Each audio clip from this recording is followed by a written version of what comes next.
বিএনপির নেতৃত্বাধীন অনেকে ফুলে টুলে সদস্য সচিব হইয়া এখন বিএনপিকে দুর্বল করার চেষ্টা করতেছেন। ওনাদেরকে বিনীত অনুরোধ করবো আপনারা এই পথ থেকে সরে আসেন।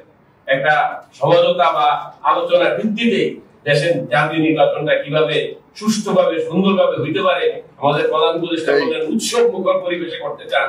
উৎসব মুখর পরিবেশে করতে হলে তো নির্বাচন হতে দিব না, নির্বাচন রুখে দিব, কি আর হলে হবে নাহলে হবে না, এই কথা বলে কি উৎসব মুখর পরিবেশ হবে?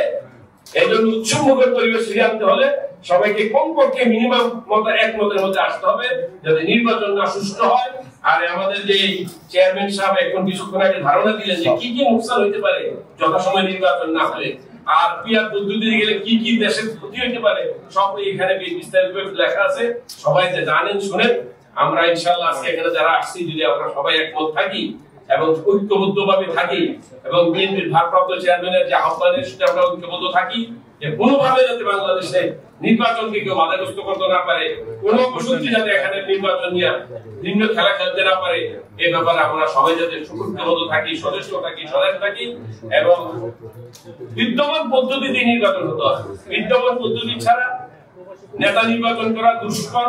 বিদ্যমান পদ্ধতি ছাড়া আমি আমার নেতাকে চিনতে পারবো না, কে আমার নেতৃত্ব দিবে আমি চিনতে পারবো না, অরাজকতা তৈরি হবে। এই জন্য বিদ্যমান পদ্ধতি ছাড়া আমরা এই নির্বাচন কোনোভাবে হতে দিব না। আর পিয়ার পদ্ধতি নির্বাচন করে দেশের মধ্যে যে অরাজকতা তৈরি করার চেষ্টা করছেন এই স্বপ্ন ইনশাআল্লাহ সফল হবে না। আর কিছুক্ষণ পর একটা জরিপ ছাড়ে এই দলমত এই জরিপ কিন্তু পাতানো জরিপ। আমার ব্যক্তিগত একটা অভিমত, আমি 91 সাল থেকে একটা মিডিয়াকে ফলো করতেছি যে তার নির্বাচনী জরিপটা দেখে আসতেছি।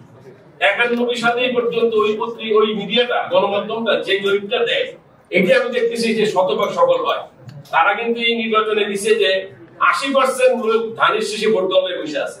আর পরশুদিন আরেক পত্রিকা দেখলাম 41% আর 46% লোক তাদের পক্ষে আছে। এগুলি দিয়ে বিভ্রান্তি ছড়া। আর এই পলিসিগুলি হলো বরিশালের ইহুদিদের পলিসি, মানে বিভ্রান্ত ছড়ায় দেওয়া, প্রপাগান্ডা করা। প্রপাগান্ডার বেশি হলো মিথ্যাচার। মিথ্যাচার ছাড়া প্রপাগান্ডা হবে না, মিথ্যাচার ছাড়া বিভ্রান্তি হবে না। তারা এগুলি পলিসি করে, এগুলি করে ছাড়ে কদিন পর টেস্ট দেয়, টেস্ট দেয়, মাঝে মাঝে টেস্ট দেয়। মানুষ কি বলে অরিজিনাল কিন্তু মানুষ এখনো ধানের শীষে ভোট দেওয়ার জন্য 80% বসে আছে। এই জন্য যদি এই অধিকারটা এই মানুষের এই চাহিদাটা পূরণ করতে হয়, মানুষের আকাঙ্ক্ষাটা প্রতিফলন ঘটাইতে হয়, তাহলে অবশ্যই আমাদের ঐক্যবদ্ধ হইতে হবে। এবং এখানে যারা গুণীজন আছেন, বিশেষজ্ঞজন আছেন, যারা দেশ ও জাতির চিন্তা করেন, আমি মনে করি এই মুহূর্তে সকল স্বার্থ ভুলে বিএনপির ভারপ্রাপ্ত চেয়ারম্যান তারেক রহমানের নেতৃত্বে যদি আমরা আসতে পারি, রাষ্ট্রের কল্যাণ হবে, জনগণের কল্যাণ হবে, দেশ সুস্থির থাকবে, দেশের নিরাপত্তা এটা প্রতিষ্ঠিত হবে এবং আন্তর্জাতিকভাবে যে যাদের পশ্চিমা দুনিয়ার যেখানে এখানে ভিন্ন খেলার চিন্তা ভাবনা আছে এটা মোকাবেলা করা সহজ হবে। তা না হয় যদি ভিন্ন মত থাকি তাহলে পশ্চিমা দুনিয়া এখানে এসে গ্রাস করবে, আমাদেরকে উস্কালা দিয়ে দিবে, গরু ছাগলের মতো ব্যবহার করবে, আমার রাষ্ট্রের ভিত্তি কাঠামোকে ধ্বংস করে দিবে। এই জন্য আমি আর লম্বা বক্তব্য করতে চাই না, কথা অনেক লম্বা ছিল। এই বিষয়ে বলতে চাই না, আমার ব্যক্তিগত কথাগুলি বললাম। ইনশাআল্লাহ আসুন। এবং সর্বশেষ যে কথা বলতে চাই যে নেতা এই লোভ লালসা নতুন কয়েকদিন আগে একজন বলতেছে নতুন ফেসিস্ট বন্ধ করতে হবে। নতুন ফেসিস্ট বললে কাকে বুঝিয়ে চায়? খাতের ইঙ্গিত করে। যদি সত্যিকার অর্থে দখলবাজি, চাঁদাবাজি, টেন্ডারবাজি, তদবিরবাজি, এটা অফিসে গেলে শুনি তদবিরের অভাবেও নাকি কান জ্বালা পাড়া হয়ে যায়।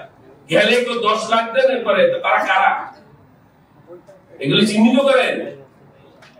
ওনারা কি শোনাইতে চান? তসবিপরের একটা কাজ করতেছেন আরেকটা।